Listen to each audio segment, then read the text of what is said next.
Arizona, Carolina to start us off, 51-52. Carolina -170, -175. Home favorites here. The total 5.5 in this game, pretty much across the board. And right now, and I said it the other night in their 7-3 loss to Edmonton. Carolina laying this price is unfathomable right now to me. There's no way I could even look at the Hurricane side of this equation, a team that's pretty much fallen right out of any hopes for the postseason, done in by horrendous goaltending night in and night out. Saw it again from Scott Darling there the other night against Edmonton in a 7-3 shellacking. You're probably going to see Cam Ward tonight, but he's not been a whole lot better. He's been a little bit better than Darling, but it's not like he's been a tremendous, consistent goaltender all season long. So I've got issues with Carolina's goaltending all season. I still do. Not at this price range do I have any interest. None. Zero. Back in the Carolina side. With Arizona, I'm interested. It's the second of back-to-back on the road. That does concern me. That gives me some pause a little bit. Plus, the red hot, and I mean red hot, anti-Ranta may not be in net tonight. Ranta's been fantastic. Ranta was in net last night. Another great performance by him, beating Buffalo 4-1. You might see Darcy Kemper, the backup, tonight. That's my only hesitation here. The way I look at it, if Ronta gets a back-to-back assignment, I look at the Arizona side as a dog, would be the way I'd go.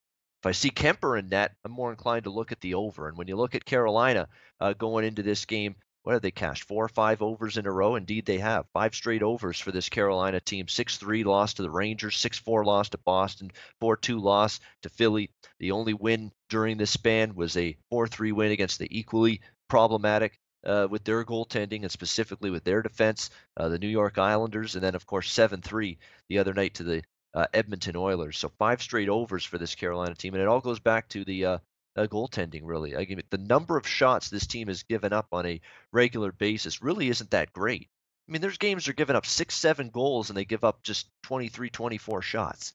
It tells you all you need to know. I mean, the defensive play is not horrendous. It's just one softie after another, one Dairy Queen special after another from this soft Carolina goaltending tandem of Cam Ward and Scott Darling. So the way I'm going, if Ronta gets the assignment on a second straight night, I'd probably be more interested in the Arizona side. If I see it's Darcy Kemper in net for the Coyotes tonight instead, he's a guy I have a lot less faith in. I'd go over 5.5. Over 5.5 might actually be a decent play anyway, because you see what Carolina's done their last 5 games. So anyway, Arizona and the over, bottom line, is the ways I'd be going here in this game from a side and total perspective. Andrew, Arizona, Carolina, this is one of your games you wanted to discuss. What do you got for us?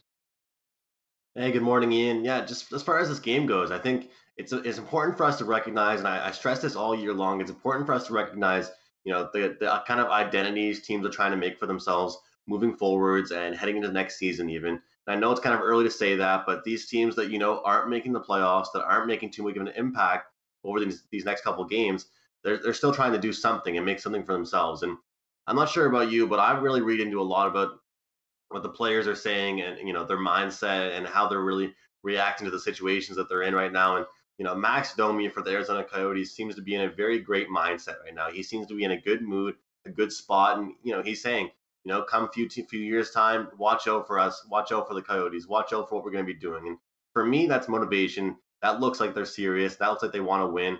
And as far as handicapping goes, we don't care if these teams are going to the playoffs or not. It could be the 2 worst teams in the entire league, and I know you've taught me this as well, Ian. You always say this: somebody has to win. And as far as Arizona being on the back-to-back right now, I think they've been playing exceptional. They've been playing good hockey.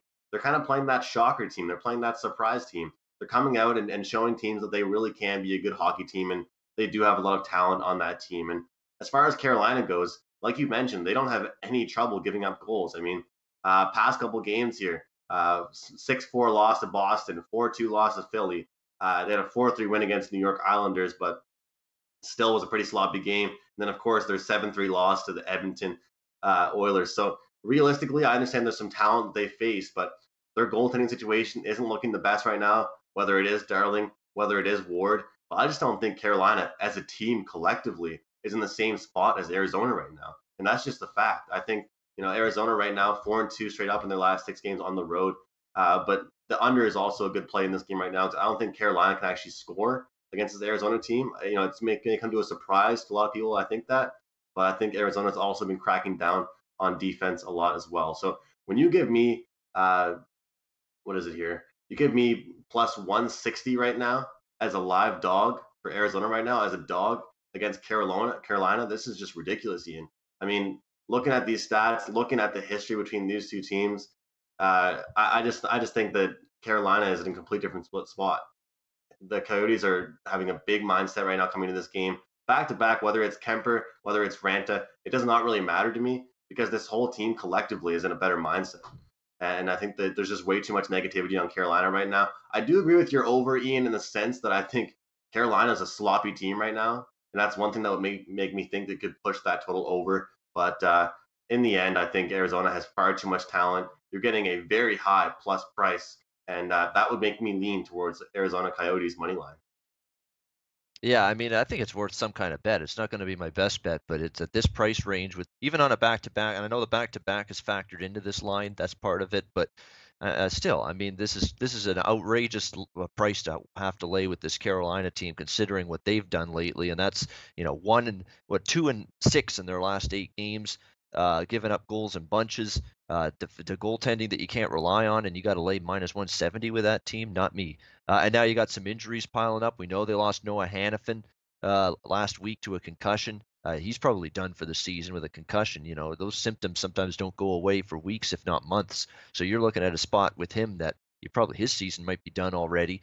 Victor Rask's been put on season-ending IR with a shoulder injury. There's a guy that's been a little bit of a disappointment for the Hurricanes this year. They expected him to take a big step forward as one of the young cavalry for this team, but 14 goals and 17 assists for Victor Rask in 71 games for a guy at his upside, his ceiling is not exactly something you're excited about and thrilled about in terms of his production. Brett Pesce on the blue line's also out now, ruled out for the rest of the season with a shoulder injury. So they got some injuries now mounting for Carolina. You're going to see even more AHL call-ups in the lineup now for this Hurricanes team, and usually that means you're going to get more mistakes on the ice defensively. So as good and rock solid as the defense is, uh, this could shake it a little bit, some of these injuries. You're going to be putting guys into the lineup that you're going to have to call up, like a Valentin Zykov, who's just been called up by the Carolina Hurricanes. So that could make this shot total that they give up on a nightly basis go up, and that could make the goaltending even worse than it's already been. So very tricky right now for Carolina defensively in terms of the goals against. So for me, I'm leaning Arizona and the over. Over only if Kemper's in. I don't know if I want much of an over with Ranta. Ranta's been really, really solid lately for the Arizona Coyotes. Really played strong in net. It's clearly shown he maybe has a number one in him. Then he's played like one as of late. So Arizona lean over as well, depending on the goalie matchup. Rangers in 4-1. Philadelphia. 4-1 in the last five in Carolina as well. So if you can get that 5.5, like you said, if Ranta is not in nets, Carolina could get a couple in themselves, and it could be an easy casher because even though they're pretty tired, Coyotes are scoring right now, Ian. They are. I mean, Arizona's offense has been very good. 9 goals in the last 2 games against Buffalo and Calgary. Uh, Fired shots on goal, 30-plus shots, 3 of those last 4 games. So, yeah, Arizona's generating chances, and that tells you when a bottom feeder team is generating 30-plus shots on a nightly basis, that tells me the effort is there. There's still some desire to want to win some hockey games, and you're seeing that with Arizona. They've had a nice, solid 6-4 run over their last 10 games. Hey guys, thanks for tuning in to our channel. Now we've put a lot of work into producing all these free videos, so please help us out and keep all our content free for you forever by simply liking, sharing, commenting, and subscribing. Now, not to mention, a visit to our industry-leading website will warm the hearts of all our SBR employees, especially myself. Now, the links are over there to the left, so do check those out. Thanks for watching.